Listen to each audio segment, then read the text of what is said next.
name is David. And I'm George Hathaway. Welcome to the Outliers Podcast, where we find the things that stand out the most in our world today. Today, we'll be discussing the results of the midterm elections in the U.S. and how they'll affect our country. Yeah, so let's get right into it, shall we? Thank you. So, to begin, with the House elections, Democrats were able to take the House with 229 seats, while Republicans have 198. How do you feel about this, George? So, David, I'm not really that happy about losing the House. However, in 2010, the Democrats did lose 6 seats in the Senate and lost 63 seats in the House. So there are worse things that could be happening right now.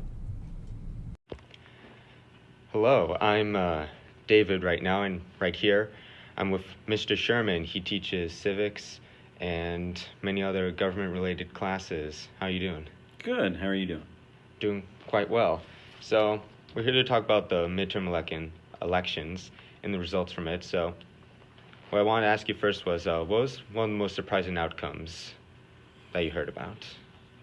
I think one of the most, I'm not sure, that the midterm elections really surprised anybody. I think that, midterm elections generally you tend to see a swing, and you tend to see, political parties, lose influence in the House, the Senate, or one or the other or both at the midterm elections. So in this election, I think people did predict that we were going to see a swing, and they had been predicting that for quite some time. I think if there was a little bit of a surprise, one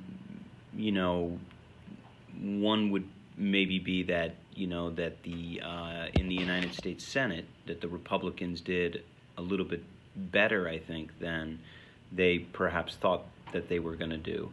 And then yesterday, in the recount in Mississippi, or the new election, they held they had to do another election because it was so close, and the Republican woman won, and so I think so that made it 3 Senate seats that they were able to pick up. So I think that was a little bit of a surprise. The Republicans did as well as they did in the Senate, and I think it was also maybe a bit of a surprise to some how large the pickup was for the Democrats, and that that the surprise really was right when the election was called. Mm-hmm. That people really thought it was a razor, not razor, it was a pickup, and they would have taken control of the United States House of Representatives, but it wouldn't be by the margin that ended up as we moved on in the cycle, and as recently as a few days ago, and that now we know 39 seats have flipped for the Democrats, and I think that was larger than people had thought right as the midterms happened. Nice. So what do you think the significance is that many Democrats were able to flip seats in the House?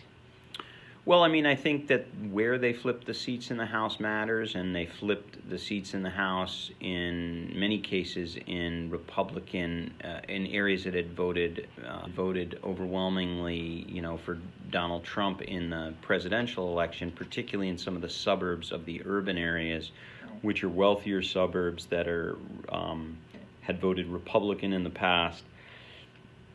And I think that that was that was definitely something that was a little bit of a surprise, to see those areas flip. And the significance ultimately is that the Democrats really, they won with a tremendous amount of, they won by, as far as the votes themselves go, by 8%, I think, of the actual votes. And then they picked up these 39 seats. But I think if the districts controlled the areas that we're talking about, a lot of these states had been gerrymandered. The districts had been drawn, the district lines had been drawn by the Republican Party. And so I think that the gains would have been closer to probably 50, 60 or more, or 70, some people have predicted, seats would have been flipped if it hadn't been for the redistricting. So I think the significance is just that you see a lot of popular sentiment out there that the Democratic Party, that the people in the country spoke on a local level in their local districts, that they wanted a counterbalance to Donald Trump. Now, whether that translates in the presidential election, that's a different story. But I do believe that the election was a referendum on Trump. And people said that in the exit polling. So I do believe that that was some of the significance, is that it may portend for the future a difficult race for Trump coming up in 2020. Do you think today's political climate made people more inclined to vote Democrat? Are you kidding me? You guys have been accusing every Republican leader since 2016. They will make every leader look like a terrible person until they run our government, which we cannot have happen. Plus, look at Florida right now. We have Rick Scott winning. But since it was so close, the Democrats have demanded over and over again that they want a recount so they can make the system corrupt by throwing in a few extra ballots for Bill Nelson. The reason that some of these accusations come out is that there are some legitimate claims that should be made public and that should be investigated.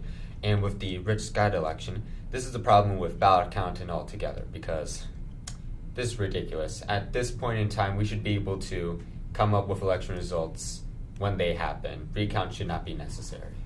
But David, did you know that they're getting non-citizens to vote in a U.S. election? Do you know how illegal that is? I do realize that it is illegal for non-citizens to vote, but you need to register in order to vote. So how can an illegal citizen register to vote? David, my friend, let me open your eyes to what the Democrats have been doing for years. They have finessed the system and made sure that they will win at any cost, even illegal ballots. There have been a lot of talks, you mentioned it earlier, about the recounts in some states, like the Mississippi and Florida one. What are your thoughts about recounts? Well, I mean, each state has its own policies on recounts, and like in this country, people think voting is a right. It's in the Constitution, but it's not. It's a privilege.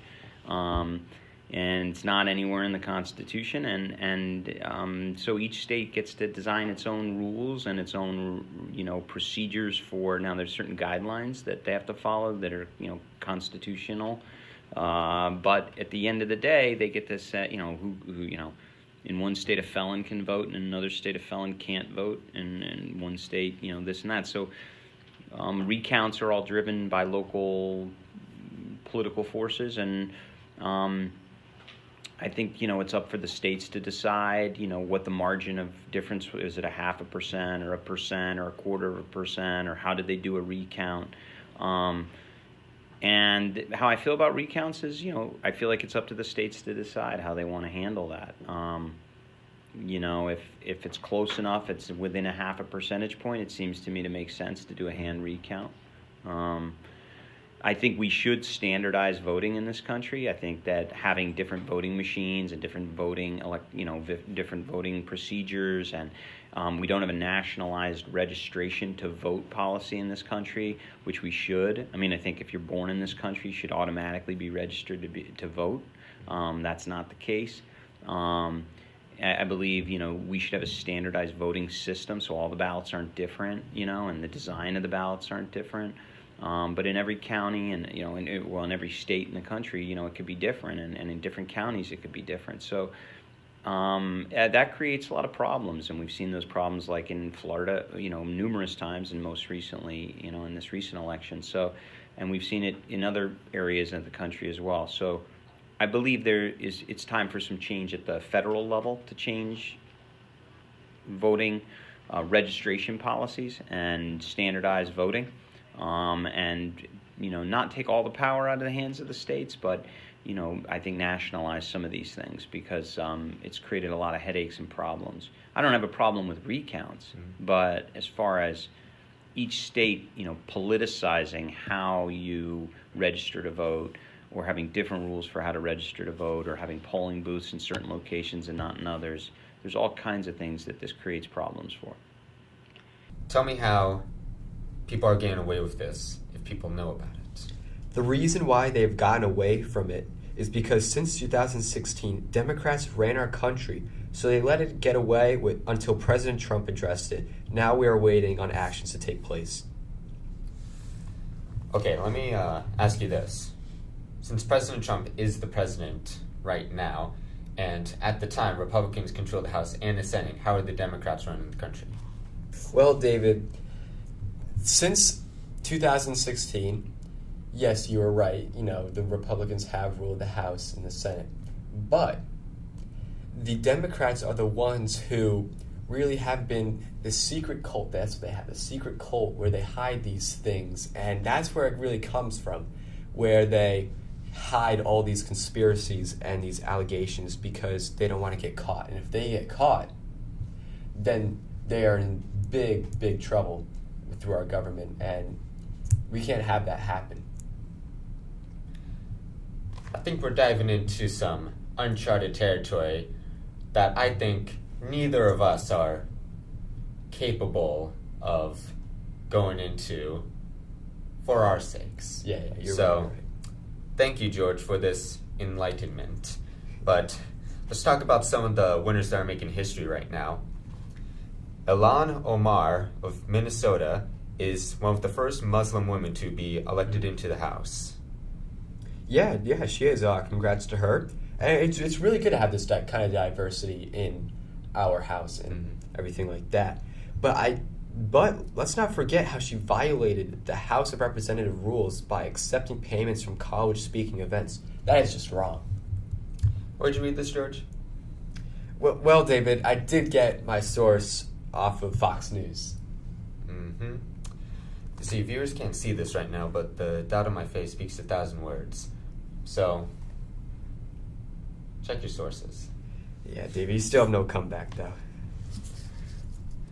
Oh, actually I do, George. It's called Chris Murphy winning the Senate race in Connecticut.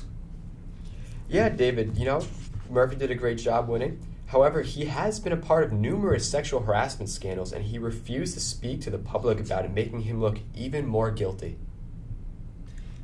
This story was brought up during the campaign season, and the claims were made from Matt Corey, Murphy's opponent.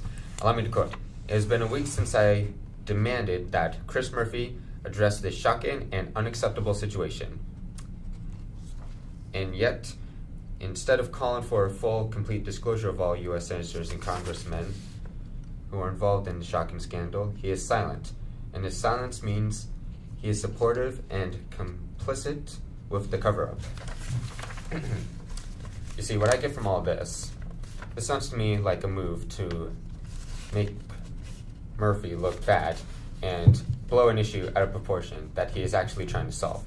You see, in the same article you're referencing, because we both read the same article researching this, Murphy has spoken out about this issue and is actually a co-sponsor on the Member and Employee Training and Oversight on Congress Act, most notably called the Me Too Act.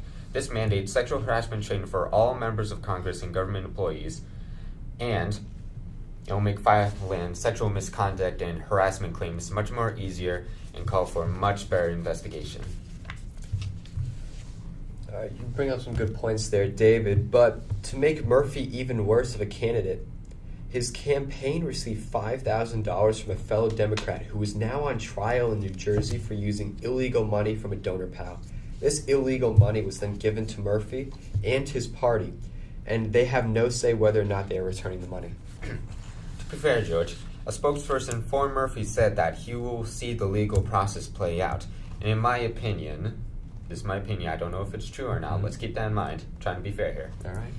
So, when it is confirmed that the money is illegal or not, then we'll see where Murphy and his team decide what to do with the money. So we'll just have to wait on that, and if he returns it, good, right?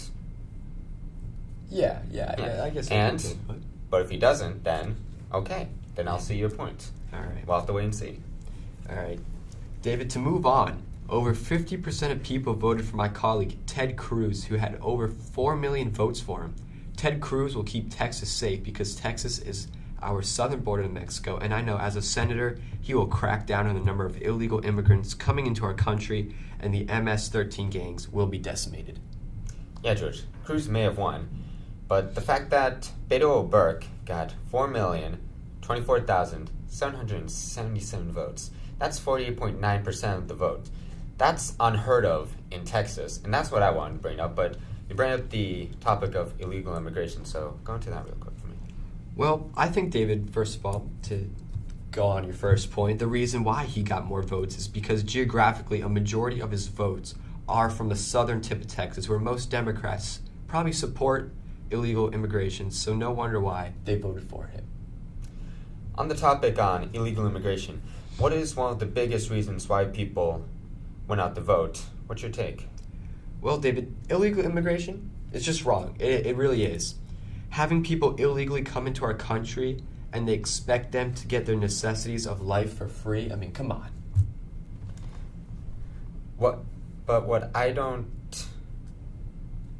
you see that? No one wants to leave their home country, you see? But circumstances force them to leave.